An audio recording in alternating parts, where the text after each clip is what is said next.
Hi, my name is Nur Shasha and I'm study at OUM Bangi. So, hari ini saya ingin memberi pendapat saya sama ada perkembangan kanak-kanak dipengaruhi oleh genetik atau persekitaran atau kedua-duanya. Pada pendapat saya, perkembangan kanak-kanak dipengaruhi oleh genetik dan persekitaran, di mana kedua-dua saling berkaitan dalam membentuk pertumbuhan fizikal, emosi dan sosial kanak-kanak. Oleh itu, perkembangan kanak-kanak bukan hanya dipengaruhi oleh satu faktor semata-mata, tetapi ia merupakan hasil gabungan genetik dan persekitaran yang membentuk keunikan serta keupayaan mereka.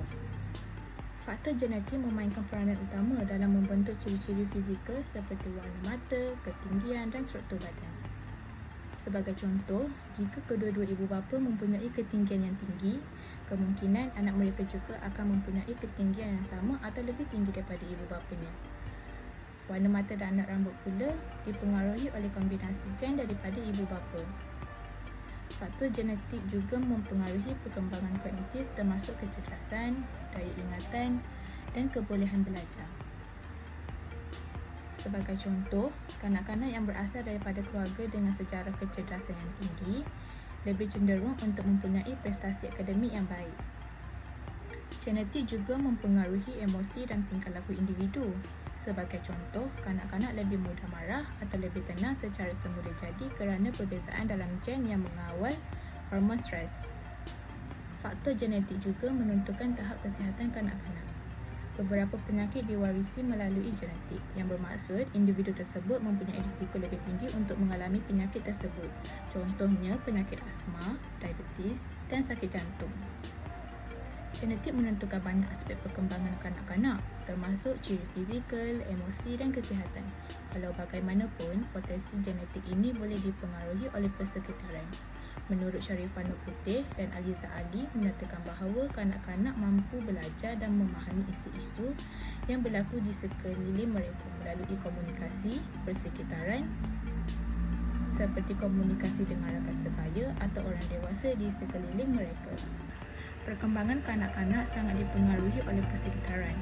Hubungan dengan ibu bapa, guru dan rakan sebaya mempengaruhi perkembangan emosi.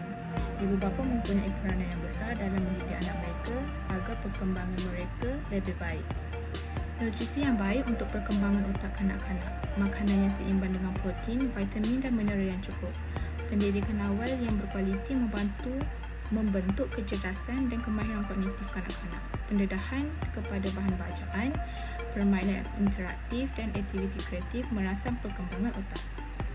Secara keseluruhan, persekitaran yang positif dan menyokong dapat membantu kanak-kanak mencapai perkembangan yang baik dari segi fizikal, kognitif, emosi dan sosial. Menurut Eka, persekitaran adalah segala kuasa kompleks yang boleh mempengaruhi tingkah laku individu.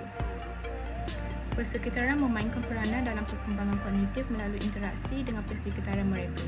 Jane Piaget memperkenalkan 4 peringkat perkembangan kognitif iaitu sensori motor, praoperasi, operasi konkret, bukti interaksi genetik dan persekitaran terhadap kanak-kanak kembar. Dalam Minnesota Teen Study, di mana sepasang kembar dipisahkan sejak lahir dan dibesarkan dalam keluarga yang berlainan, masih menunjukkan banyak persamaan dalam kecerdasan, tingkah laku dan personaliti yang membuktikan pengaruh genetik. Namun, terdapat beberapa perbezaan dalam tahap pendidikan, kejayaan dan gaya hidup. Epigenetik merujuk kepada perubahan dalam ekspresi yang dipengaruhi oleh persekitaran tanpa mengubah struktur genetik. Kesan pemakanan terhadap perkembangan otak kanak-kanak. Sebagai contoh, kanak-kanak yang mendapatkan diet kaya dengan protein, asid lemak omega 3 dan vitamin cenderung mempunyai fungsi kognitif yang lebih baik. Sebaiknya kanak-kanak yang mengalami malnutrisi pada peringkat awal kehidupan mungkin menghadapi kesukaran dalam pembelajaran walaupun mereka mempunyai kecerdasan genetik yang baik. Kesimpulannya, perkembangan kanak-kanak dipengaruhi oleh kedua-dua faktor genetik dan persekitaran yang saling berinteraksi dalam membentuk pertumbuhan fizikal, kognitif, emosi dan sosial mereka. Walau genetik menyediakan asas perkembangan, faktor persekitaran boleh mempercepatkan, menghalang atau mengubah arah perkembangan kanak-kanak. Oleh itu, kedua-dua faktor ini penting untuk memastikan pertumbuhan dan perkembangan kanak-kanak secara optimal.